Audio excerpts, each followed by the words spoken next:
নমস্কাৰ দেই। এইফালে মায়ে কাপোৰ এযোৰ আনি থৈছিলে মোলে বুলি।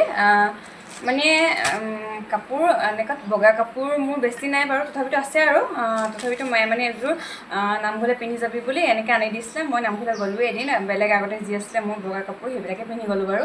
নামঘৰলৈ যিহেতু বগা কাপোৰযোৰ পিন্ধি গ'লে ভাল লাগে। তাৰপাছত এইফালে এযোৰ মই বোলো এতিয়া চিলাই লওঁ, জন্মাষ্টমী যিহেতু আকৌ এদিন যাম। নতুন কাপোৰযোৰ পিন্ধি গৈ এনেই ভাল লাগে আৰু কিবা এটা, সেইকাৰণে চিলাবলৈ বুলি এইফালে উলিয়াই লৈছোঁ। এনেই ঘৰৰ কিবা কাপোৰ চিলাবলৈ গৈ পেলাই পটকৈ চিলাই দিম বাৰু, খালি নিজৰ কাপোৰটো কেতিয়াবা মোৰ থাকি যায় চিলাবলৈ। তাৰপিছত এইফালে এইযোৰ তেনেকৈ ৰৈ গৈছিলে চিলাবলৈ। মই বোলো মেখেলাখন এতিয়া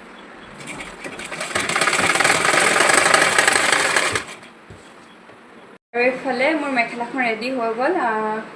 গৰম পৰিছে আমাৰ ইয়াতে পুৰা।